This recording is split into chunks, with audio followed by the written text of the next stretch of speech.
Well, thank you everybody for joining us today. We got a exciting one, and Russell was kind of talking about this kind of idea. I think he has watched a video, and it was talking about, after years of being in software development, what if I were to just kind of wipe the slate clean and just go back in time? What would I kind of do different? So, you know, Yeah. for myself and Russell, kind of working in Cursor, Russell a lot longer than me, but we wanted to kind of take all of the lessons we have, go back to the beginning, and just kind of see what we would do different. So, to introduce myself, I'm Chris, co founder of Precursor. And Russell, if you want to introduce yourself. Yeah, I'm Russell, co-founder of Precursor, longtime user of Cursor. In developer years, I guess it's sort of like dog years, but I've only really been using it probably, I don't know, a couple months more than you, but in tech That's time, that's a lot longer. It But is a lot longer, but it's also like I feel like we're still at the very beginning of like AI coding and oh AI yeah, development just in general. Like we're at the very beginning of this. Like the yeah, next 5 years are going to be insane. yeah. I mean, I've watched over the past, I don't know, two years as AI has sort of just like exploded in popularity, and the speed at which things change right now is kind of unbelievable. And I remember seeing, like, to go back to the topic, I remember seeing when, I sort of started getting my feet wet in software development, seeing this video that somebody had made about how they would go about learning software development brand new if they, basically knew nothing again. What would be the fastest, most efficient way? And that's what inspired today's live stream, which is, some of you might be out there feeling like you're like a little bit behind in AI coding or AI assisted coding because it does move fast, right? And if you didn't like pick up on it from the very beginning, you may feel behind, but I promise you, after today's video, you should feel very confident in how to actually use these tools and get the most out of them so that you don't feel like behind. You can, do what we would do if we had to start over learning how to use Cursor or really any one of these AI assisted coding tools. But today we're going to speak in particular about Cursor because to me, it's the most sort of flexible tech tech relevant one, right? Like a lot of them are sort of non-technical, whereas Cursor is basically just an extension of VS Code, right? Yeah, I mean, you have to have definitely some sort of knowledge or at least a little bit of background, in coding and programming. Like, it's not going to be your Lovable or your Replit where it's just, 85, 90% of prompting. You still, with Cursor, you Yeah, want to get your hands in there and get a little dirty and actually do some coding, hands on the keyboard, other than just e- prompting.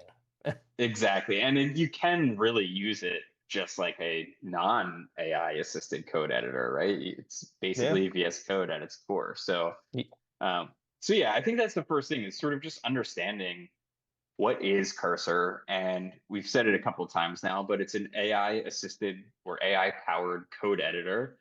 It's literally built right on top of VS Code. So if you're familiar with VS Code, you'll be quite comfortable inside of VS Code. If you're not familiar, VS Code is Visual Studio Code. It's basically the code editor that most developers use these days. There's other Done. ones out there. Yeah, we call them IDEs in the tech world, right? Integrated Yep. development environments. Um, but there are some other ones out there that people prefer, but this is probably by far the most popular, right? Would you agree? Yeah, no, absolutely. So, I mean, we can kind Yeah. of jump in here. Switch over to you. Cool. So yeah, let's get started with it. I'm going to sort of explain a little bit of what we're seeing here, and then also while we're doing that, we can talk a little bit about some of the like top beginner mistakes that I did, and I think other people have done as well. So first things first, let's just look at sort of Cursor in itself. It exists as an app on your desktop, right? And there's a couple of different panels here. And right now it looks very simple because we haven't really started coding. All I've done is open up a new folder, which I've called starting over because that's the topic of today's live Sorry, stream. on brand On for brand, today. right? So it's called starting over. And basically to open any folder in Cursor, you're just going to go to File and Open Folder. And before I start any project, I typically just create a new folder for it where the entire code base is going to live, and then I'll open that in Cursor. And once we do that, we can actually add files and folders inside of that. So I can just say like, let's say readme.md, right? I can add like a readme file. Okay, and you could add anything in here, and just as easily you can delete it as well. So all of your files are going to exist sort of in this left pane. They call this the File Explorer for obvious reasons. And then in the middle here is going to be basically where your code lives. And this could be, you'll see different tabs here with different files. You can open them, see all the code. You can edit all the code in here as well. And then on the bottom here, we have our terminal. We have a few other things like output, debug console, but mostly you're just going to use your terminal or CLI. And then this is where it gets magical on the right panel here. Okay, and so this is your AI assistant. And there's really a couple of ways that Cursor can assist you with your coding. Three in particular with AI. The first way is in the code with tab completions, and I'll show you that in a second. You can also highlight code and ask it to edit directly in there, so inline edits. And then the last is with this chat window. And there's a couple like things that you're going to notice when we do this. So basically, what we have here is essentially like any LLM, right? We have sort of like ChatGPT built on the side. And in fact, I'm using right now GPT-5 because it's free for the next few days. I can use it unlimited. Typically, this will be either on auto. So you can click this and see it drop down of all the different models that I have available to me, which is pretty cool. So if you have a preference for a certain model, like you like Claude, I use Claude 4 a lot. Yeah, I think GPT-5, Claude is yeah, definitely one of the better. I haven't used GPT-5. I will admit, I'm kind of a Claude boy. yeah. But I Claude's just hasn't done me really wrong yet, I should Yeah, say. I agree. I think Claude 4 is one of the best models on here. I've been using GPT-5 for the past week, and I think it's pretty good. Like it's Yeah, pretty comparable to Claude. I don't think it's better. I think it's like very in line. Like it's like on par. yeah, golf term. I got that, Chris. I know you love golf. Nice. Um, Also, like sometimes I'll use Gemini 2 or 2.5, not 2, Gemini 2.5 for planning. I find that that's pretty good for planning. And I've used all the other ones too. Like I like to test them out and see how they do. But so far, I've seen that Claude pretty much is the breadwinner as well as GPT-5 at this point. So you can choose whichever one you want to use for this. I'm going to use GPT-5 just so you can see. And then you also have another drop down here, which switches between modes. So if you're just starting out in Cursor, you may really only see agent and ask mode and maybe like manual. But you can actually create custom modes or edit the modes that you have. And basically what that means is you can click on this like add custom mode. You can change some of the functionality that your agent has. And what I mean by that is when I say your agent, I mean this chat window. So uh, it will have different tools available to it. So it can search through your code base, it can edit your code base, it can run terminal commands, and it can access MCP servers. And we'll talk about what those are in a second. But with these different tools, you can turn them on or off, and you can create a name for your tool, and you can even add a custom prompt, so custom instructions. So some of these other ones that I've had here, I've created in the past, and they're for like different things. Like, I honestly I don't use them that much anymore. This was like a while ago when Cursor was sort of new, and it made more sense to give it custom commands. This is also sort of before Cursor rules were well established. And so these are sort of like a Cursor rule where you can drop in like a custom prompt that gets added to whatever you put in there. Have you seen those before, Chris? Have you used those? I was just gonna say I didn't even know that existed. In Really? all honesty, I didn't even know. I think I had heard about it maybe once or twice, but I Yeah. actually did not even know you could do custom. I'm like, why does he have so many? Like, I'm paying for a higher plan. Like, what the hell? Like, Yeah, so I like custom made these. So like for example, this one, like let's just say content writer, you can kind of see what it is too. Let's see if I can Mhm. change it. Um, I'm curious if it has the prompt in there. No, this is like trying to create a new one. There used to be a way to like edit these Mm. where I could see what was in there, but basically this one's like for writing content, and you can see it changed the actual model too. Oh, So so you it's could like set, tied to a different model. Like a yeah, specific model is tied to it. yeah. So you could set like a default model. So let's say like you really like coding with GPT-5, but you like planning with Gemini, you could make like a Hmm. planner, like the architect, then it would be like Gemini 2.5. And that way you could just like switch between them. And then when you Huh. want to code, right? And also what's nice too is like, there's two built in. There's this agent one and the ask mode. The agent will allow you to actually code, right? It can edit code. The ask mode is specifically able to read code, but it cannot write code or edit code. So This you one's can do, great for yeah, explaining code base, explaining functions, especially if you're new to coding or, maybe you're in a newer code base, just highlighting and pasting that function in there and automatically getting the context of it. How it works with everything else is great. yeah, absolutely. Or like, hey, if you want it to like find an issue or like go through the code base without actually changing anything, like sometimes I'll use it for that. Like, hey, this issue is happening. Go find the bug and tell me what's going on without actually changing it yet. Yeah. There's just, different ways to use these. And as you get more comfortable with Cursor and explore it, like you'll find your own sort of vibe, to use that word, for how you like to do that.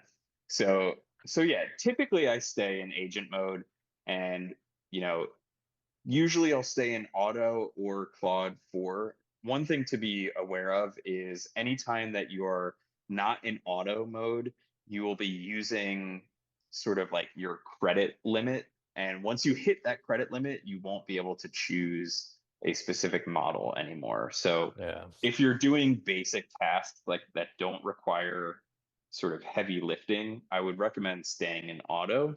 And then if you're like, hey, I need to do some crazy thing, like, or, I noticed that Claude 4 works really well for designing things, right? And like if I'm going to build like a sign-in page, I can throw that into Claude 4 and it'll like automatically think of all the edge cases and like the little button that makes the password show or not show, and like the forgot your password button, like it'll just like put all that in for me usually.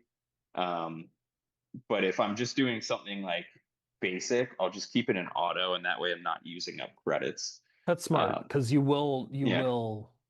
I learned very early on. I would burn through. I Yes. think I have that screenshot I sent you, and I Yeah. think I put it on Like LinkedIn. 180 million credits or I something. burned through 185 million tokens within 2 weeks, which Yeah. was, I mean, It's crazy when you think about yeah, that. it really is. That's a lot of tokens. It's a So, lot. Yeah. So, and then the other thing you can do here is you can actually attach images, which is pretty awesome. Because if you're like, hey, I want to build a component, and then you drop in an image, it can build that. Or something that I've done before, which is like kind of mind blowing, is I actually did this with like Precursor. So we have on our homepage, we have like a little demo of what Precursor looks like inside. And so I took a screenshot of Precursor inside, and I was like, build this as a demo, like the app preview, mm, and it actually did a pretty good job. I had to edit it a little bit, but I was like kind of blown away that it like understood not only just the structure of the page, but like the words on the page, the colors, like it was pretty mind blowing. It it's a even lot of knew, context there for those images yeah, have a ton, like a picture's worth 1,000 words, right? yeah, So, it was mind blowing. So yeah, that's the basics of it. There's obviously more to it. But let me just start with this. So there's probably like there's obviously a lot of mistakes that you can make with this, but I think there's like probably five big ones that I see a lot of people do when they start with this. Number one is thinking that this is ChatGPT. Um, and not VS, and it's like not VS Code, right? You think you're just sort of in another AI editor. One of the most powerful features of this is what we talked about before, which is it has context of your entire code base. So I'm going to show you in a second how to write a prompt and how to start tagging things in your code base and working with this to get the most out of it. So you're not just doing it like how you do it in ChatGPT or Where you're just another. going to copy and pasting it, basically, is kind of what you're Yeah, getting at, right? exactly. Yeah. Another one is prompting without project context, right? And we talk about this a lot because we are building that context, right? We are building Precursor, which is going to help people build this context into their projects before they even start in Cursor. But today we're just going to sort of do this like as if I was brand new. I didn't have Precursor to use. I'm just doing this like a brand new developer. The other one is skipping cursor rules. And again, we're going to just do that today because cursor rules can be confusing to write. It's another thing that's built into Precursor, right? Um, so we're doing this the amateur way, but you're going to see we're still going to get really good results. Um, Another one is asking too much at once. So one of the things that we want to do is sort of take our entire, if we could see like our entire app that we're building on this timeline, we want to build it in chunks. Asking it to build something like all of it at once is usually too much context window for it to handle. And so it'll start making mistakes or just not having the right sort of like thought process and planning that we want. And then the last big one is just blindly trusting the output. And they used to That's a have big one. something, yeah, they used to have something a long time ago in here. They still have the setting in here, and I'll show it to you if I can find it. But they used to call it YOLO mode, which was like basically it meant you could let it just run, like you didn't have to approve anything. Um, I'm not and gonna yeah, lie, I do auto run still. really, But I give a lot of context though, and I'm very explicit about what's going on. I'm not just being vague about it, but I run it on auto mode, like or that's always. awesome. Yeah, Yeah. yeah, yeah. So this is it. Yeah, this auto run. It used to be called YOLO mode, which was like basically what it does is you'll see when we start prompting, it's going to work a little bit, and then it's going to ask you if you want to accept the changes, which I think is one of the coolest parts. It makes it really easy to see what's changed in the code base. But if you turn this to run everything, it's just going to go. Like you're just going to put in a Yeah. prompt and it's going to just edit everything and just change the code base. And you can do that. I mean, that's literally where the term vibe coding came from. You're just coding on vibes, but it is helpful, especially when you're first getting started, to review what it's doing, because until you get really good at writing quality prompts, you can get a lot of like extraneous code that gets thrown into your projects. And so you just want to see like what it's actually building. While we're here, we're in cursor settings, and I promise you we're going to get to the prompting part in a second, but this is really important. So if you go to cursor and then settings and cursor settings, first of all, you have all your regular VS Code settings here, but if you go to cursor settings, you'll be basically where I am. There is a way where you can one-click import all your settings from VS Code. So if you're already using VS Code and you're just starting in cursor, this is probably the first thing I would do is, on this general tab right here, import settings from VS Code. Just click import, and it's going to pull all your settings that you already have set up in VS Code right into here. Makes it super easy to get started in this. It even brings in like your themes and all that stuff. And then there's just some other like settings that I'm going to go over. I think the most important ones, I guess there's a bunch in here, but um, so I mean, we talked about some of these. I don't, again, I think you can go through a bunch of these and like read what they do. Because they're constantly adding new features too. And so honestly, I haven't seen like all of these, because some of these, like this, for example, the to-do list, To-do this is list, yeah.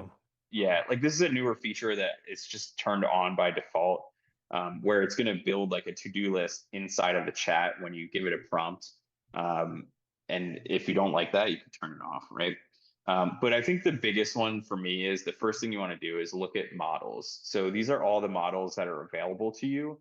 And by default, some of these are going to be turned off, you know, like in the beginning, like these are not turned on right now, right?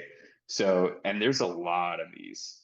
So you can see So all the pretty much different all the ones. thinking models, which the thinking Yeah, models are going to burn tokens like crazy because they're a gonna lot like more.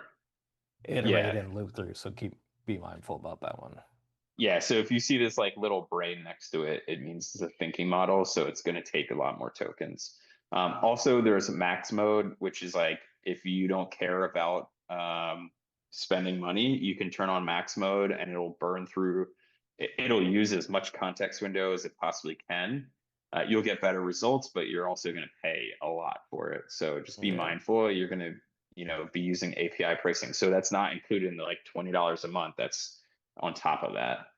Um, so yeah, there's a lot of ones. And if you want, you can also add your own API keys. So if you have like OpenAI API key or Anthropic for Claude or And Gemini or whatever. this is going to help with the throttling. So like what we were Hmm. kind of saying earlier, where if you're going to use GPT-5 like over and over and over, you're going to hit a limit and Cursor is going to throttle like, okay, you've had enough. We're going to switch you to the auto one, which are going to be lower models, and you just have to give a ton more context for them. But when you want to like override that and just keep using like whatever you want to use, then you have to put in your API and you have to essentially pay to play at this point. Yeah, exactly. So it's sort of up to you. And if you've like, I've gotten to the point where I feel like Cursor is such a powerful tool that paying a lot more to get access to some of these other models is worth it at times, right? I think a lot of things you can do with just auto, depending upon your skill level and what you're trying to build. But if you want to build more complex things, you can pay to use those more expensive models and like Yeah. really blow through tokens. Um, you can also set up like integrations. You can set up MCP tools here. So these are MCP servers, which stands for Model Context Protocol. Basically, you can think of this as like an API for your large language model. So when you write a prompt, you could call for a specific tool. And I will say this, these can be helpful, but I wouldn't go crazy with these because at the end of the day, they have the power to uh, connect your LLM to outside resources. And if like one, they're not always the most secure. Anybody can write them. You want to only use ones from like trusted providers and just understand like what you are asking it to do. I have heard horror stories of people who've like deleted entire databases through an MCP Yeah. server. Yeah. So I tend to not use them a lot. I find that I can get a lot done without them, but again, it could be helpful for things like Stripe, right? Like if you want to be able to reference like things in your Stripe account, you can set up the Stripe MCP server and connect your LLM to it so that you can prompt in this window and be like, you know, how many users do I have who purchased this product or something like that? I don't know. There's a Pretty lot of much different if you're use trying to cases get for them. data, yeah, if you're just Yeah. trying to get data from an external source and you want your tool to, you want your AI to automatically go and grab it, you can Hmm. put in these MCP tools and it will essentially figure out which one to use, what not to use, and then pull all that data from wherever Yeah, it's exactly. from. So, Yeah. Then you have memories. So this can learn your preferences automatically from chats. I have this turned off because I have privacy mode on, which is basically just keeps what I do in here sort of private. I guess it's a pretty easy way to understand that. Also, you have user rules. So these are a generic sort of rule set that's a little bit higher level than cursor rules. And this is like basically a prompt that will be added to every single prompt that you, or it's text that's added to every single prompt that is a rule set that you can provide. These are written in plain English, so I mean I can show you mine real quick. I don't think this one's super special, but Before starting, thoroughly investigate the task and all related files to understand the code base, clearly explain the problem, propose solution for every bug. Ask if there's any restrictions on code or styles that cannot be edited. Ask any clarifying questions needed to fully understand the task. Create a comprehensive development checklist before writing any code. Ask for permission before any coding work. So These this are is sort of, cool yeah, because these are essentially like cursor rules, but at the global level. So they're going to span every exactly. project where cursor rules are project specific, right? Exactly. And those are just like, I know we talked about this in a previous, I think last week's live stream, where I was talking about like this sort of workshopping prompt that I use sometimes. And this is sort of like a general structure for that. And I find that it helps a little bit to just put some guardrails up for the AI so it doesn't just start going in random directions without asking me and making sure that like I know what it's doing. It has all the context it needs to.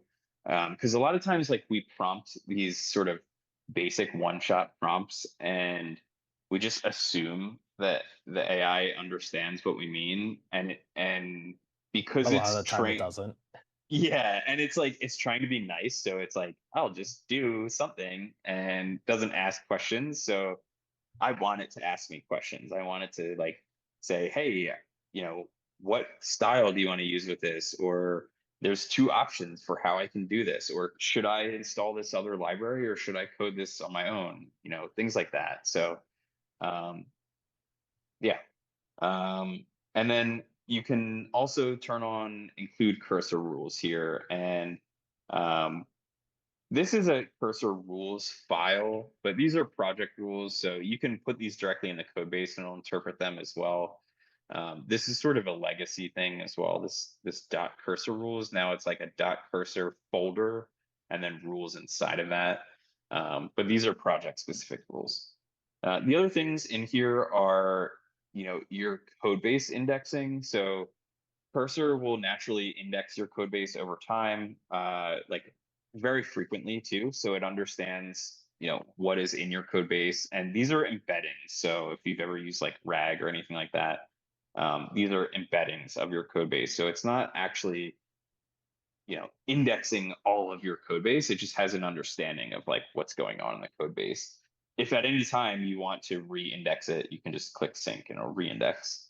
Um, Also, I think this one's super helpful This at is the times as coolest well. one. This is Yeah, definitely one of the coolest like settings that is pretty hidden, I think. yeah.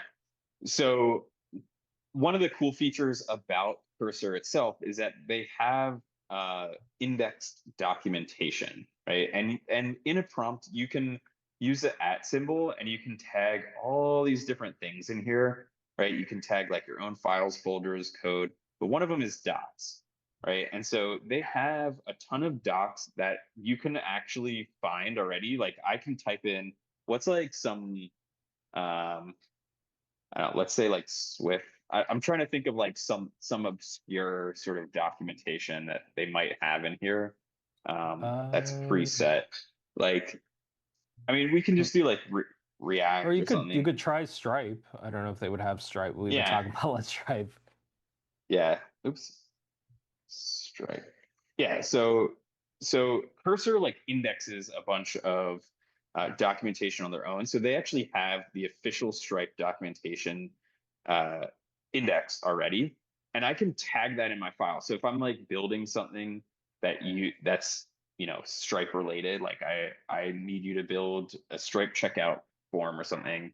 I can tag the documentation and be like, use the documentation as reference. So you're not just like making stuff up, and it'll go and use what it needs from that documentation.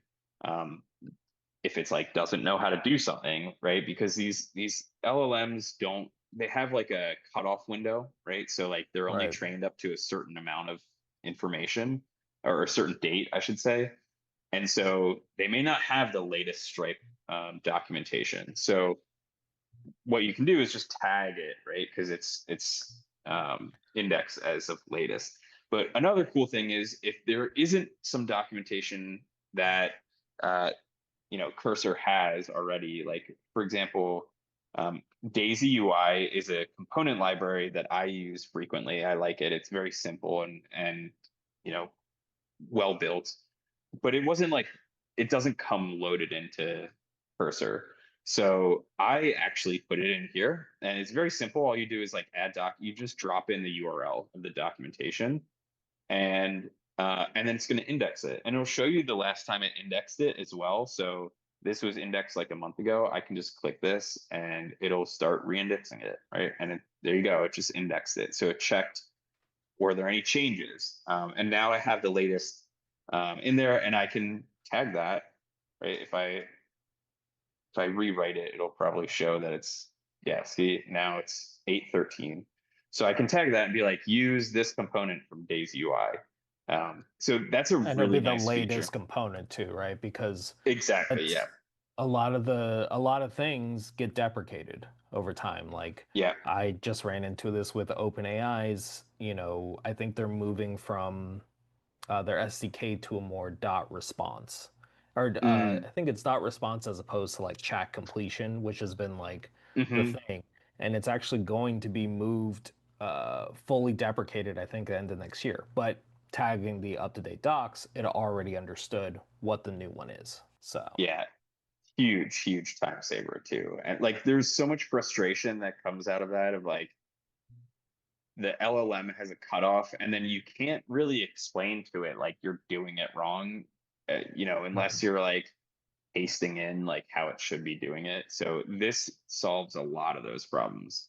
Um, this is one that I've struggled with a lot. Supabase has like a very complicated documentation structure, like page structure, and it's very dense. So I have seen that Cursor has failed to index this a couple times, but it is built in, so you can use the official one if you ever want to use that.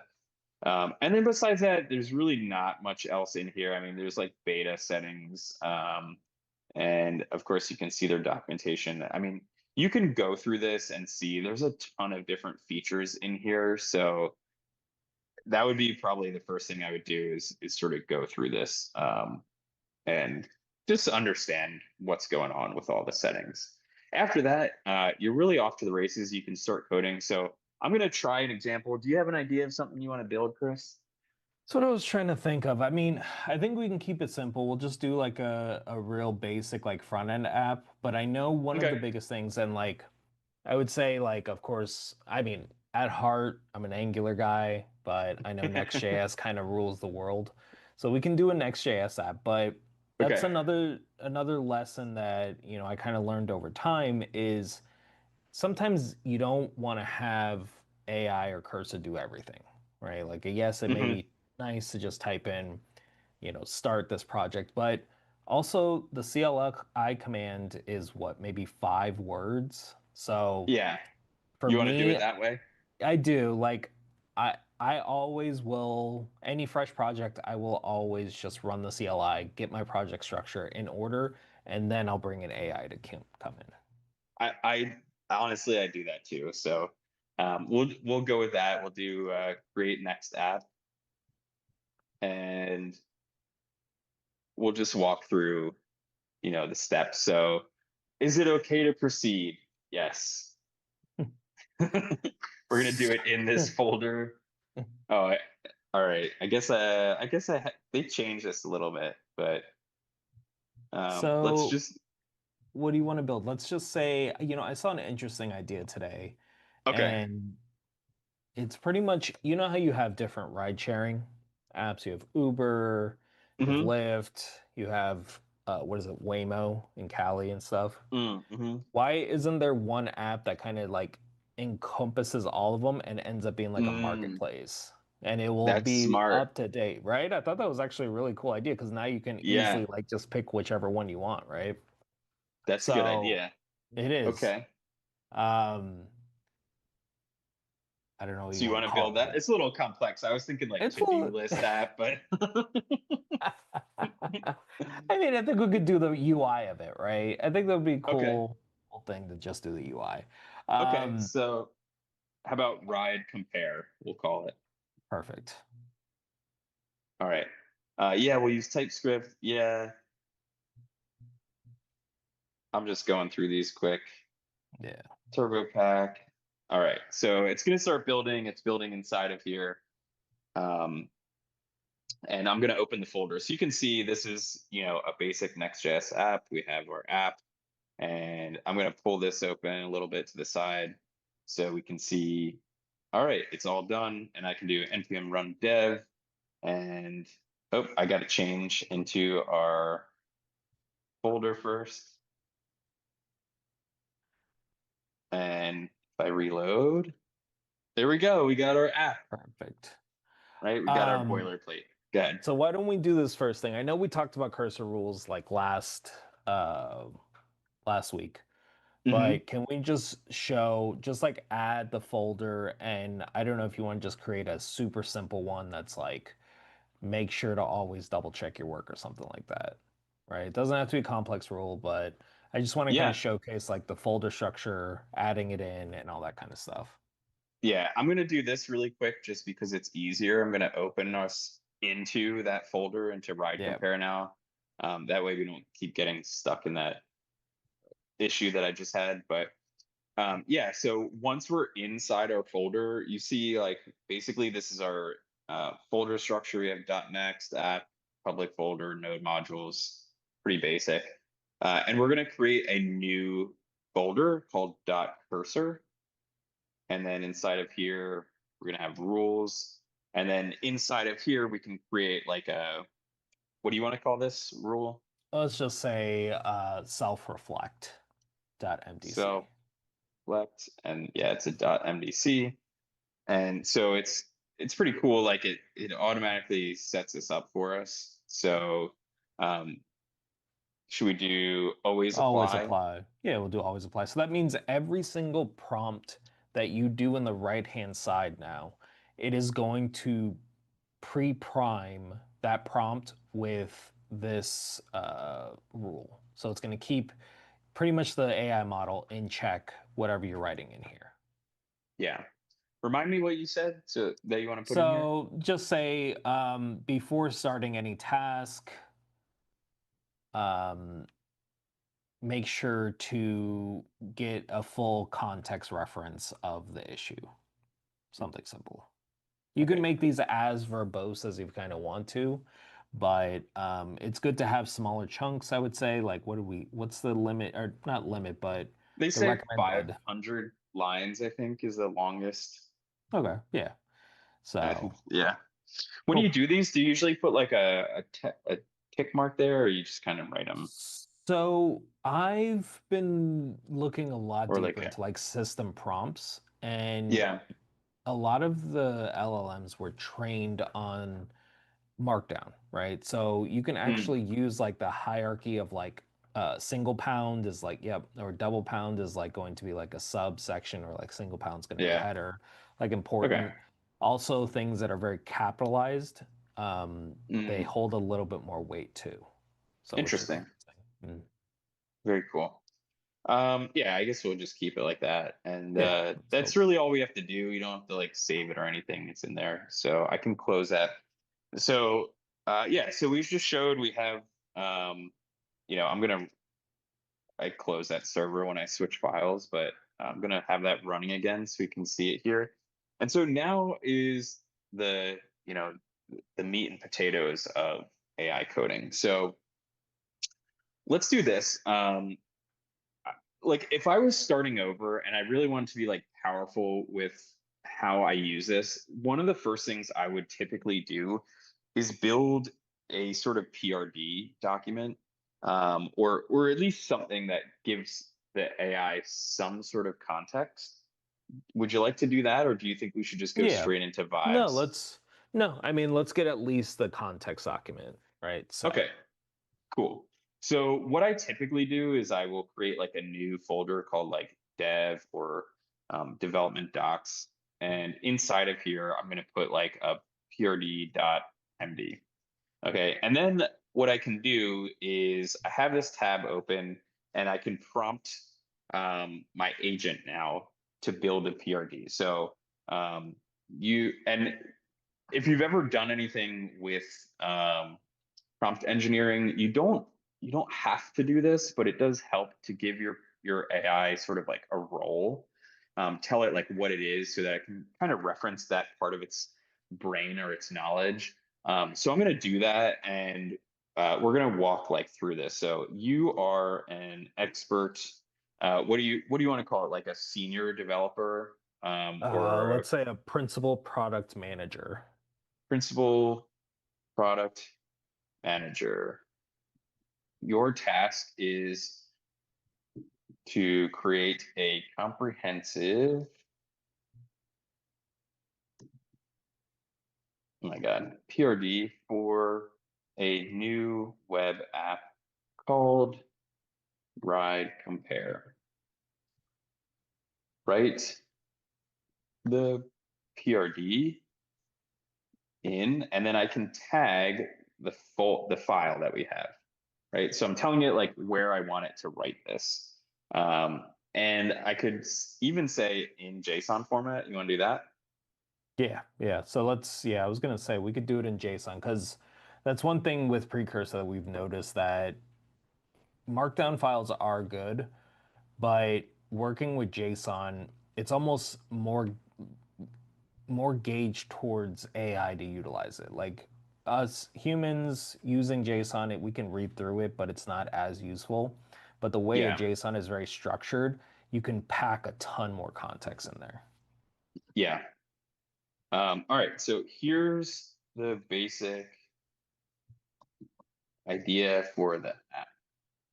And I would probably swap out that .md for a .json file too of the actual. Oh, yeah, that's a good that's a good point. If I wanted to It do might JSON, be.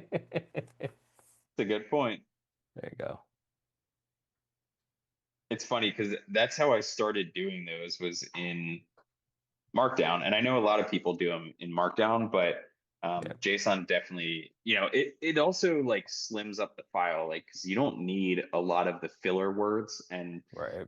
I noticed that the AI will just like put in the information it needs and none of the information it doesn't. So Exactly. here's the basic idea for the app. There are many ride sharing apps available today, such as Uber, Lyft, uh, what was the other one? Waymo. Are there any others? I mean, uh, besides a yellow cab, Yeah, but it's uh, and cabs. I want to build an app that allows users to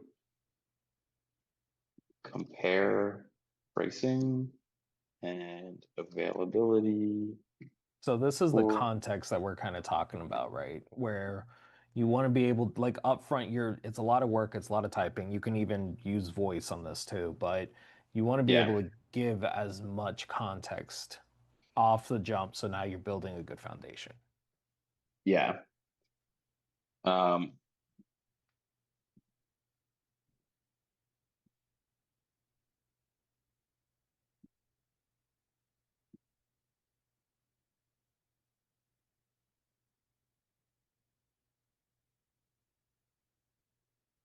And then I guess we could Notification. probably just say that we're gonna focus just on the front end too, because when you get into like doing the full stack app, and then it can get Yeah. a little verbose. I mean, we'll be here for, Yeah, we only got 10 more minutes, guys. yeah, Uh, right. um, main inputs should be a starting location, an ending location, time. Um, I think that's it. And then a user should be able to view a list of options available with pricing, and how long it will take till a ride can show up. For now, we, well, uh, let's use clean white What accent color should we use? You'd say, well, let's stay away from purple because I think purple is like a like key indicator of an AI app. Oh, Apparently that's a thing I've been reading like all over. interesting. Yeah. It makes sense, actually. Hmm. Let's do like a, I don't know, blue, About like a blue? Okay. blue. Yeah, we'll just do a blue. Clean white and sky blue color theme.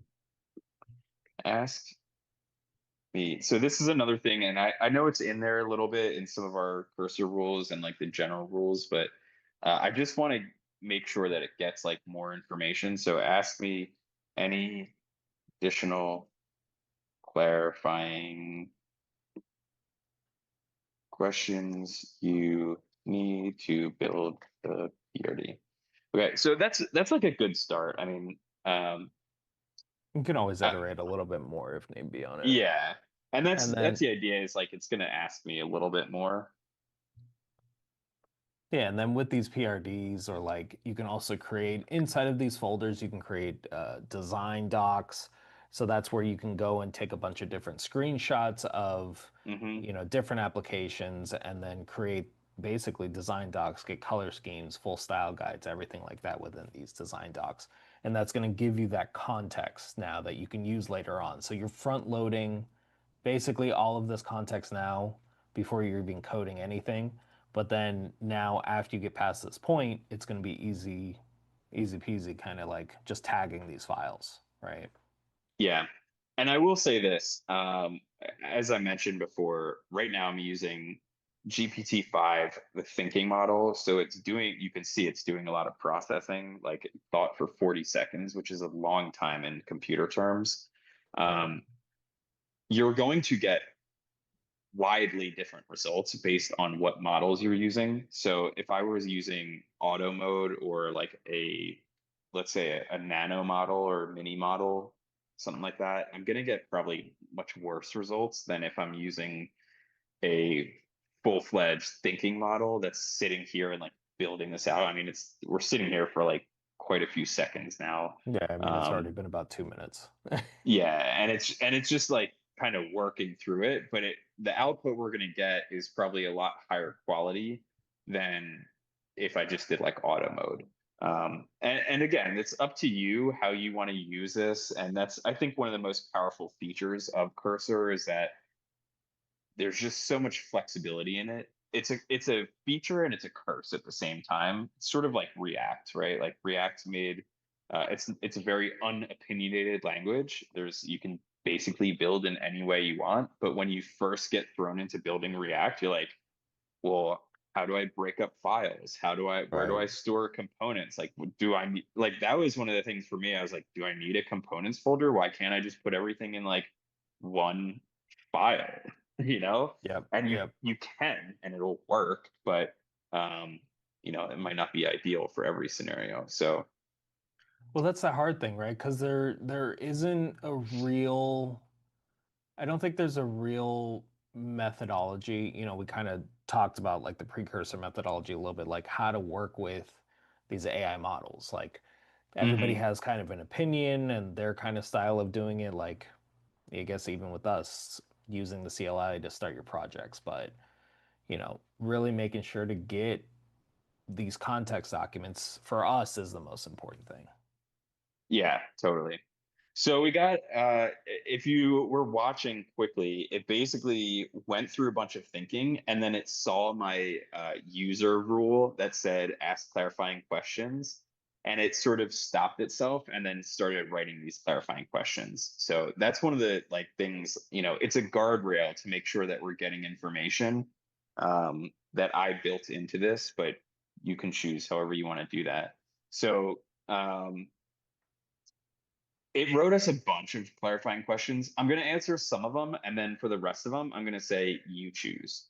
And that's just That's to fair. save us some time.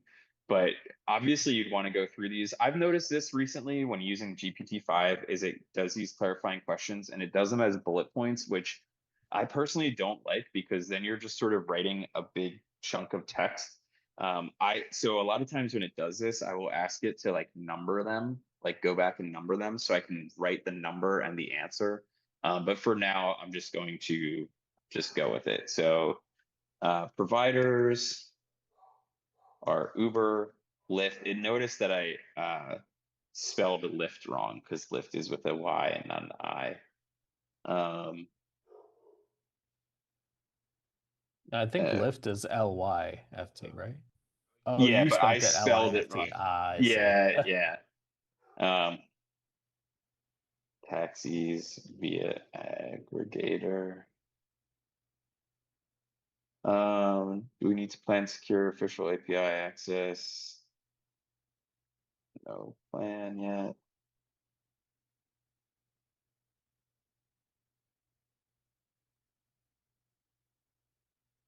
Any deep links allowed with preferred pickup drop off for each provider?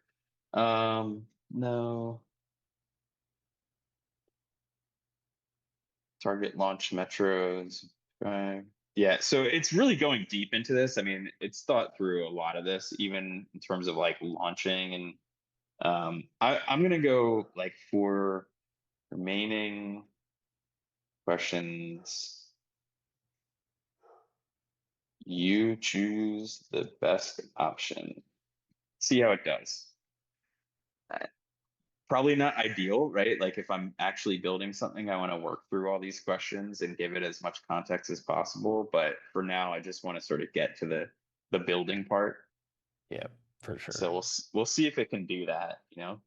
This is one of those like product demo things where hopefully it works. We got to cross our fingers and toes.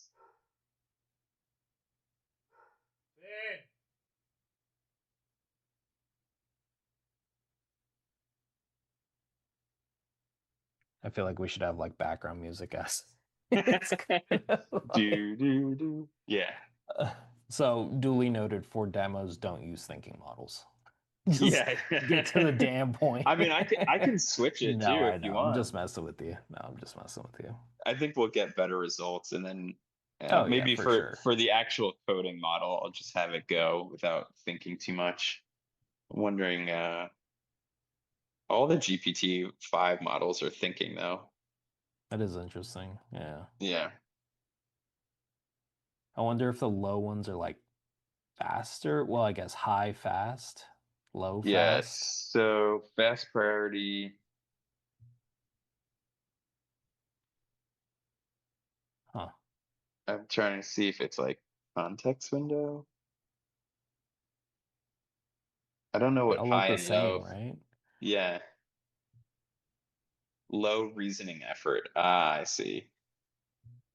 So maybe it So it's won't like, take as long. yeah. So this is medium reasoning. I guess I could have just put it on fast.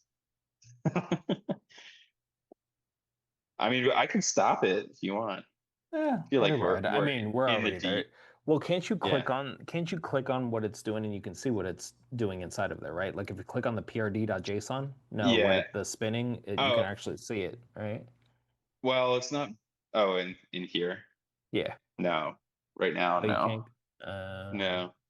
It's writing. Let's see. I think it's actually uh, just writing it, and then once it's done, it'll pop in Pop there. up on there. Got you. Yeah. But what's cool is you can actually read like what it's thinking, which is one of the hardest things to do with AI is to get like a good understanding of what's going on sort of behind the scenes. So it's interesting. I mean, if you read this stuff, you're going to get a lot of insight into like how it's digesting the information you're giving it. And this can help improve, right? Because I think we have to remember that this is a tool. It's not some senior level developer who can just code everything. The intention here is to work with it. And so we want to act that way. So learning more about what it's doing is very powerful. Yeah, and Um, that is a super important part. Like, I think a lot of people see Cursor or these AI tools and they see it as like a replacement or like a quick one shot to like, and then when it's not perfect, they're like, oh, this is stupid, it sucks. You know what I mean? But like, I mean, look at this. Like, you know, Yeah. from just your paragraph that you wrote, like you have a pretty fully fleshed out like Yeah. document, right? And like, I mean, you have it just wrote 500 lines of JSON for you about a full document. So Right. now it's basically done. So at the end of every change, uh, it's going to ask you like keep all or undo all. And you can see like the files that it shows here, which is kind of nice. So it wrote 600 lines. And this is what we were talking about with the like YOLO mode thing or like the auto run, where if you do auto run, it's just going to naturally just keep all of these changes. And the reason I typically don't do that is because I like to review sort of what it did and make sure also manually a lot of times that it's running and it looks the way I want it to. So we could take a look at like just briefly what it did. It built an overview, solution, value proposition, So that's the goals, cool thing with the non-goals. JSON, right? Like it didn't have to do all this verbose, like even Hmm. launch scope. Like launch scope as a field is plenty enough of context and then just whatever Yeah, a slice of string inside of it, like where you're going to launch it. It makes sense, yeah, you know, without saying, yeah. well, when we start the project, we're going to have to Right. go and do it into these multiple area cities. And you know what I mean? So, Yeah. And what's cool about that too, and I think you sort of converted me with this, with the whole JSON thing, is like, you know, Markdown is human readable. And so like to us, it's like, oh, Markdown seems, naturally better because I can read it. But ultimately, who's going to be using this document? AI, right? It's right. not from me. It's so that we can feed this back into AI to build with it. And this is like the output that it's giving us is exactly what it likes as input as well. So it's naturally going to work well with it. So yeah, it has like personas. It has a ton of information that you would naturally put in a PRD. And granted, it's made a bunch of assumptions, but um, that's good enough for now. So here's the next thing that I think is a big one for new users of Cursor is normally somebody might like take this and then just start prompting like, okay, now let's build, the user interface or like the main components for whatever in the same chat window. And generally that's not a good idea. And the reason why is this, there's all this context that's already built into this and when we start running through like the feature that we're building, it's feeding everything above this in there as well. And it's just all sort of being thrown into one big prompt. And there could be things in here where we like changed ideas, we maybe iterated on something, or it's asking me a question and then it's interpreting that question as like we It's a don't lot of know the fluff. answer. Yeah, it's a lot of fluff. So what I typically do is every time that I'm building something like new, or like some new feature or changing something that's not related to anything else, I will open a new chat. And you can keep this open, you can close it if you want, um, and just start a new one. That history will still be there. You can access it here by show chat history. You'll see like the old one. So you can go back to that if you want, but I'll open a new one. And that way we're sort of starting with a clean slate. And so now I'm going to prompt it to use this PRD that we just did to build a mock-up of the user interface. And I'm going to change this to another model. Let's do, since it's free, I wonder if I can do one of these fast ones. Yeah, try the high fast. Uh, yeah. All right. So let's do this. Now create a mock-up of the main user interface, the screen where a user can input a starting and location and view prices. So at this point, do you also like to tag the PRD? Yes. So I'm going to do that at the end of this prompt. Mm, So I'm going to give it context, and then I'm usually will say something like use the at PRD for reference. gotcha. Um, yeah. So uh, make this mock-up fully functional and include, I want to say like include time, like delays to simulate loading. Use the at PRD for reference as needed. Follow the, you can tag it multiple times for guidance on There is a cool styles. thing too. I Oops. want to have you Yeah, try tagging in there, sure. which I don't know if a lot of people know.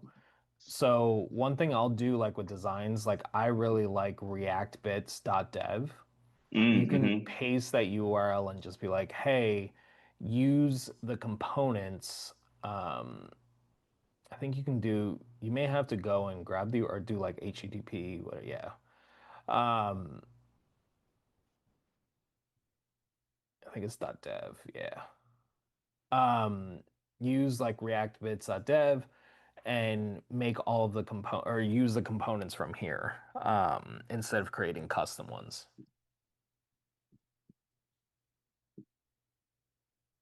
And what was that other packaging framer motion, I think it was, or something like that? Yeah, framer motion, add motion using,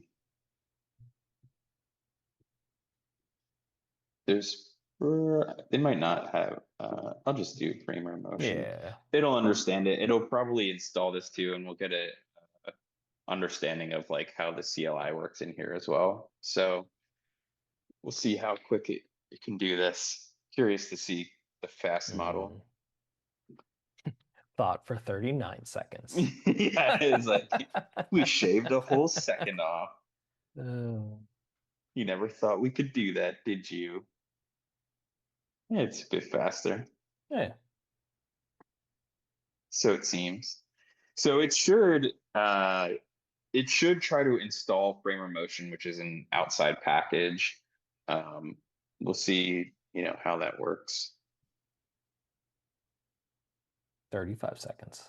Shaved out Dang, we five shaved seconds. 5 seconds. That's So now it's like reading through the code base. And this is like the powerful part about Cursor, right? Is like if I try to do this in ChatGPT, it has no context of like anything else. It just read package.json. So it understands like, is framer motion in the project already? Is it not? Can give us instructions. I mean, a lot of times it'll even write like markdown documents for instructions on how to do exterior things like set up a Supabase database or input schema or all sorts of different things. Like it's pretty powerful what you can do with this. So here we go. So now it's trying to install Framer Motion. And so I don't know about if this happens for you, Chris, but I have to run the command. no. No. So I'm gonna run it, and it's going to install Framer Motion, which it did. And it's So cool you that it just even has you the just let that terminal ride. You're inside of like, there too. I just let it ride. yeah, I oh, nice. I give a lot of context. Like Yeah, yeah, I don't do anything like vague. It's usually yeah. very verbose what I try to do. And also like That's true. small sections too, right? So it's like Yeah, if you're I'm not trying to like do a built. yeah, Yeah. if I'm gonna do like a hero component or something, like I'm like explaining it, I'm like tagging like different designs and what it should Mhm. say and all that kind of stuff in there. Yeah, it's good. So we can see it's installing Framer Motion. It did that. So now let's see, view React its name version description. So that's like trying to go out and call it, I think, right? Yeah, it's trying to see like I If think there's it an NPM may, for it, yeah. yeah, it may be thinking that it's a package, and React Bits is not. It's just sort of like copy and paste code for the most part. Mhm. Um, so we'll see. I mean, we're Yeah, giving we'll it see if we some can get some it. hard things to work on. One of the other things that I've seen, and I'm curious how GPT-5 works with this, is with Tailwind. Usually Tailwind does not install correctly because the last large version of um, Tailwind changed like the whole setup process. So I've seen multiple Hmm. times that it's not set up correctly. So we'll see. Hmm. Well, so this is like the cool thing, right? Because I know we're just kind of sitting here and we're just basically like two Neanderthals just looking at this like console, right? Window at the Pretty much. sun. But this is it's, You make me think of Zoolander when they're like, the files are yeah, in the right, computer and they're exactly. like smacking the computer. The code is in the AI. Yeah. The code Um, is in the AI. so like what I like to do, like I'll let it, and that's why I kind of let it ride, right? Like, I'm doing a small section and I'll go and focus on something else. I'll go and build the context for the next component I want to do, or, Hmm. figure out or do research or some sort of marketing for the app or whatever it might be. It's like using this as a tool to like go and do what it's got to do, and now I can do it. Now we're essentially doing two things at once, right? Which is Yeah. cool. And that's kind And of I the whole mean, point. theoretically, you could have multiple cursor windows open working on multiple Hmm. projects at once. You like prompt one, let it ride while you prompt another, let it ride, and you just do this cycle, you know? So you remember the when I think I sent you a screenshot when I was like really like Oh I think this God, was when I was yes. burning through the 185. Hmm. So pretty much what I was doing, I had a cursor repo of the front end, I had a separate cursor repo of the back end, and then I also had ChatGPT or I had Claude on the top monitor. And Oh I yeah, was cloud just like, code. yeah, I had Claude Code also running in it too. I think I forgot for what else. But then I also had like an actual chat window. Hmm. Um, and I was like, okay, we need to build out, the landing page here. And then I was like, okay, over here we need to run the API routes and create all the mock. And then up there, I'm like, okay, we need to create the database schema. And then I'm like over here planning out the next context documents. Like it was burning through so much freaking tokens. Like, yeah, Yeah, crazy. you can really go crazy with it. And I know I have privacy mode Hmm. on right now too. And I think if I turn that off, then I can run background agents too. So I can like, Hmm. and I believe also you can do that from a mobile device. So you can connect like to Cursor through a mobile device and run commands on your mobile device with the background agents. You could be like search through, the code base for bugs or I don't know. It's pretty I think interesting. probably works better for like simpler tasks, but I don't think it would um, be heavy lifting. Like it would probably be like I don't they have like yeah, a bug bounty like in Cursor? I think I've seen it in their um I feel like I have two. yeah, it's like when you log in, it's like called like bug bounty or something like that. I forgot what it's actually. Hmm. But you can run it from the app, not actually through Cursor. And it'll go and connect to a repo and just like start finding bugs basically. Oh yes, yes. Yeah. Yeah, I think that's there's an outside resource too. It's like something Code Rabbit or something that I think plugs in pretty easy. Hmm. But I think your React bits might have broke ask it. it, it's thrown it for a loop because it keeps trying to install like Uh an npm, but we'll see. Go, I would say like I think you can also add in context maybe too, or a chat, but You like actually if you I don't know if you don't have to install it, I don't think it's a big deal, but like pasting the whole actual URL too. For some reason, I don't mm, know, it's worked, may not I think work. it might just be GPT-5. Like I've done it before.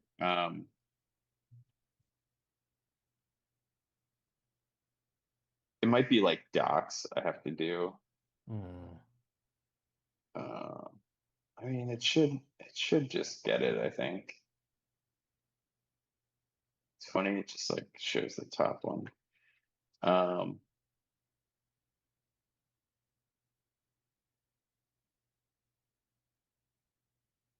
Yeah, I mean that's pretty much what you typed in too, so yeah.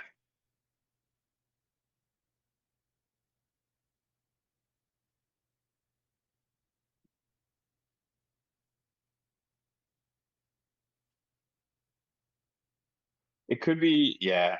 I'm trying to think because we said like don't write custom components, but it's sort of like you have to uh, Got it. copy the code snippets.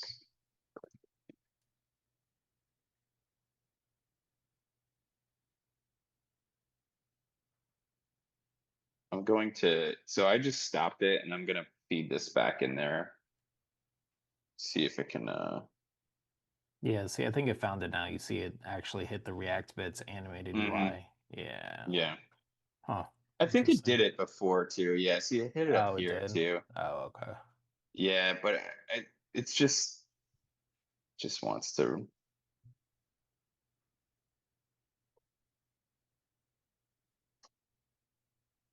I think it might be working better now though.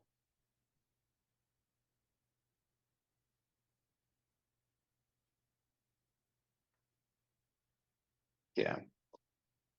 Let's see, is it going to build a components folder?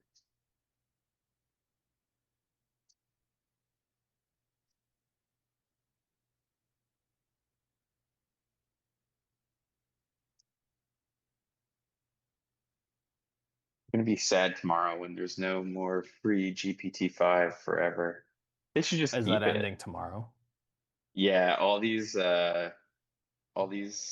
and free until Wednesday at midnight. Mm. And then and then it Oh, starts, so accruing against your token limit. gotcha. So Yeah. basically, I think they're extending it to Friday. Oh, really? Okay. Cool. Yeah, I think so. That'd be nice. We probably should have done just the simpler for this demo. The to-do list. Nah. Who wants a simple demo? That's very true. Anyone can That's build a very true. to-do list app, Hey, but it who takes can true build Neanderthals to sit here for 20 minutes. watch GPT-5 just think. It's not even coding Just yet. so much thinking. So much thinking. Yeah, I don't know. I'm not a big fan of the thinking models, in all honesty. I like the thinking models for creating context, but I Yeah, don't I prefer just basic like Sonnet 4. Like no thinking, I just agree. I think they end up adding a lot of time and really they like the regular models are good enough that you don't get any significant advantage and like you could debug. I think it depends a little bit on your skill level. I will say that because if I was purely Mhm. non-technical, I would probably want the thinking model to go through it and hopefully solve all the issues before I started, having to debug anything.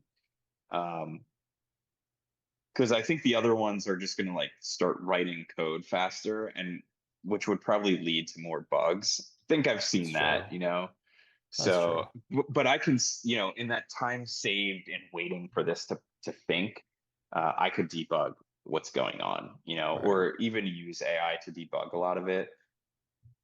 So I think Yeah. it kind No, of that's depends. fair. Like if I was non-technical, I'd probably opt for thinking models, but if I understood what's going on, so here we go. Built a components folder, built search UI, built all the TypeScript. It's doing a lot of mop data too, and like, Which is fine, sort which I think we'd yeah. ask it to do that.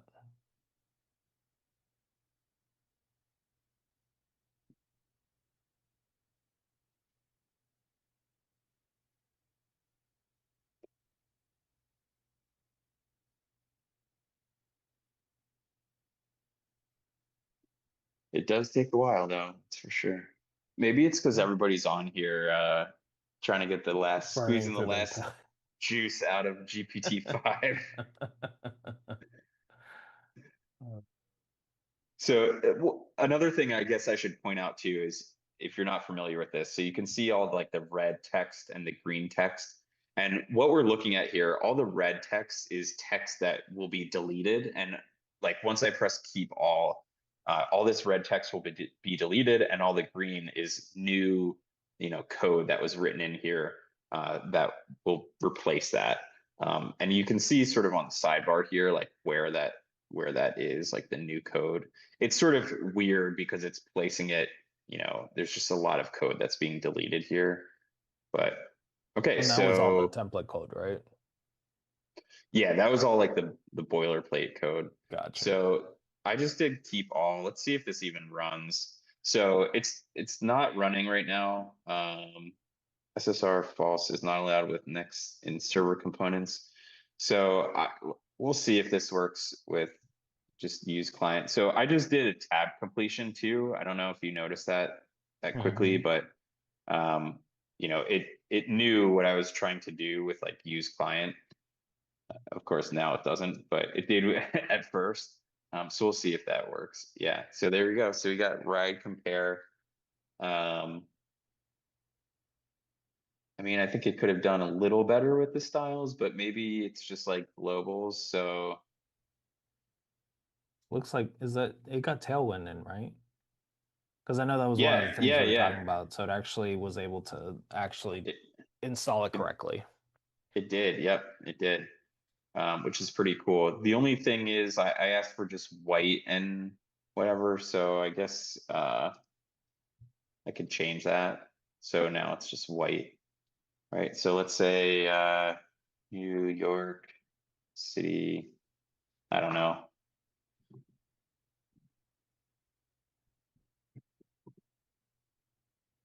Now search. And look at that. We got a pretty That's good, pretty like, cool. I mean, that's pretty sweet. And That's it's actually got pretty framer cool. motion. Yeah, like That's for 20 minutes of coding that we didn't have to really do much, that worked right. pretty well. All we had to do was add a use client, and that was a pretty simple. Um, yeah, I mean, you can imagine like, you take this a little bit further and add, map preview. You can choose different things that you want, like which ones, right? Standard Yeah, taxi, can sort. that's I cool. mean, It even had the skeletal loading and stuff like that. yeah, So the yeah, I skeleton, mean, it's not bad. And not only that, but it's responsive too. I mean, that's come pretty on. cool. Yeah. Like it's a pretty nice UI too for just like a clean. I mean, It's a that's what we simple. said, simple, clean, like UI. Yeah, I, nothing I think crazy. we could get it a lot crazier, but yeah, pretty pretty incredible. So yeah, so I don't know. Should we add any more, or do you think we're good for today? You want to spend another 20 minutes staring at this?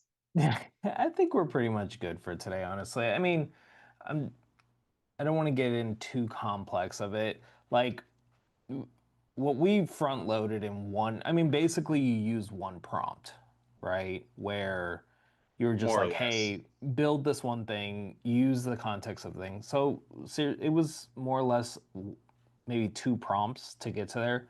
That's not terrible. Um, Yeah. so Well, if you were even doing smaller sections, it probably would have been faster and also gotten you there and a few more prompts, I guess. yeah. I mean, I think if I was starting over, like as a brand new to Cursor, I would do a lot of what we did, and I would probably develop a lot of these documents a bit more, right? Um, like you said, those were a lot of sort of one-shot prompts. We tried to make it as simple as possible.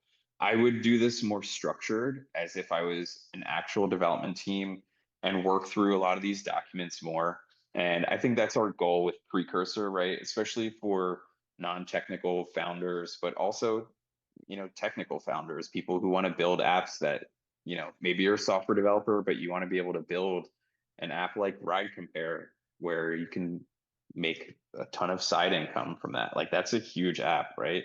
Um, and so I would probably structure it more, build out the documentation more. Like with Precursor, we're allowing people to do that where you can just talk back and forth, and build out all this documentation, really get it structured, build your styles, get all your cursor rules set up. Because the reality is, like we just showed you the best way to do it. Most people will go in and just say, build me ride compare. They won't build a PRD. They won't have all that context, right? And the Right. results you're going to get are a lot worse, because and I mean, the crazy thing is we basically built half an app, a working app with one prompt. Right. Well, Like for and that real. is the Like crazy. Yeah, I mean, if you really think about it, I mean, I know I switched off a bit, but it is like yeah. skeletal loading. You know what I mean? Like obviously it has like timeouts and stuff like that with the mock data. You have the ability to type in, it's doing some sort of form validation. Like there's a lot. It's a simple page, but there's a lot going on behind the scenes, right? Like Yeah. rendering all that data and everything like that. So, And yeah. and this is the cool thing too, is like, we built the front end of this, right? And it's Mhm. like obviously it's like we're just appeased with whatever we got out of that. We could nitpick and be like, hey, we want to change these styles or whatever.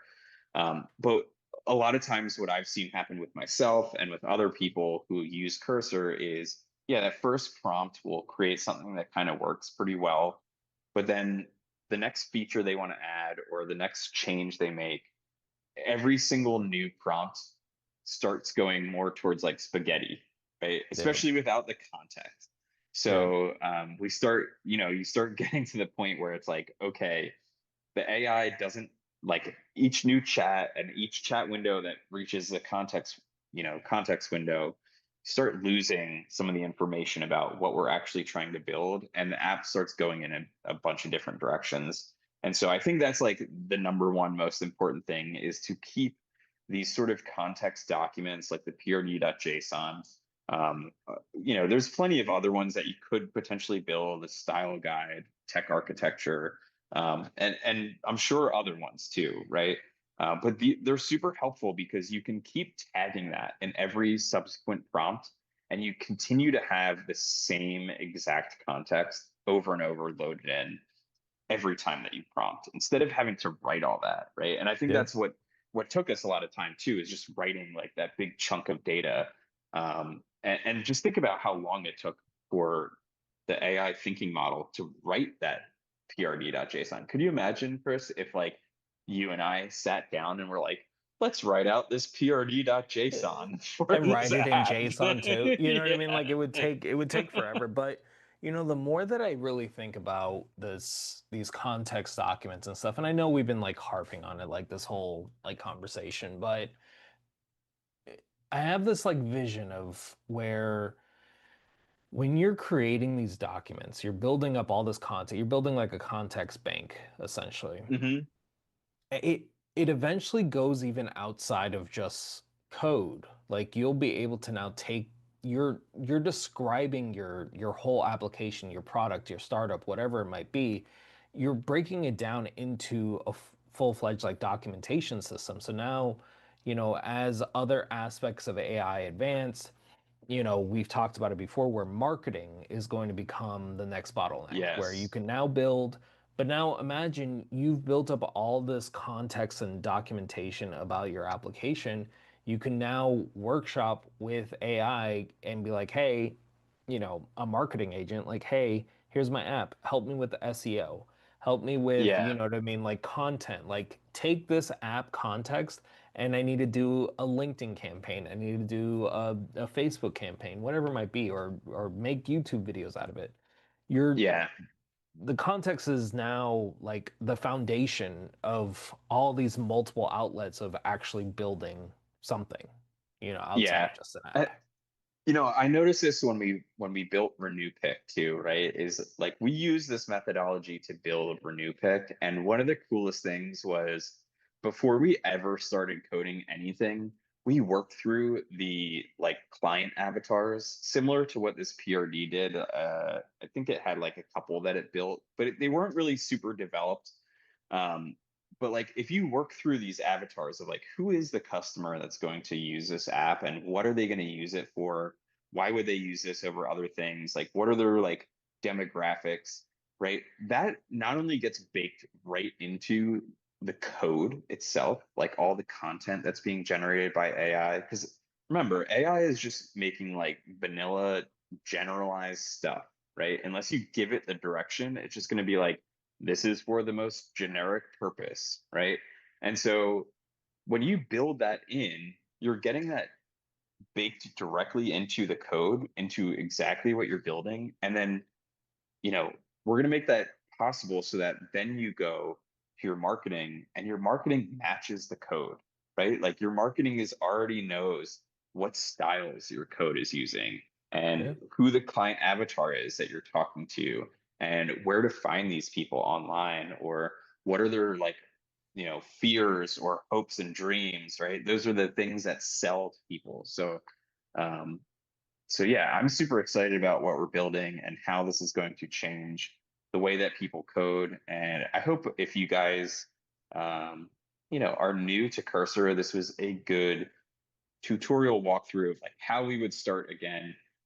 There's, this is a big application. There's a lot of different things that you can do with Cursor. So I'd love to hear how you guys are using Cursor.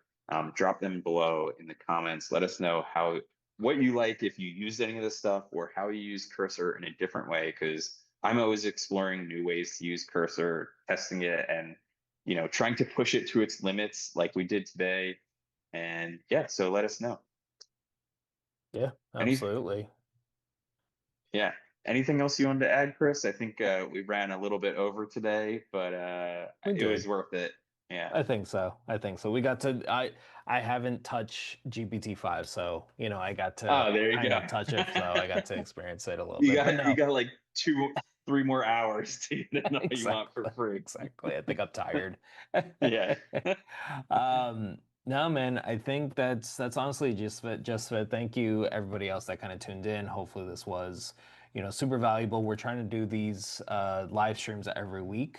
And we're Yep. doing different topics, different ideas, just things that, we're just kind of going through as we build Precursor and, hopefully relay some of that information. Hopefully it's useful to everyone out there. So otherwise, I think that's gonna be it for tonight. We'll see you guys next week. Yeah.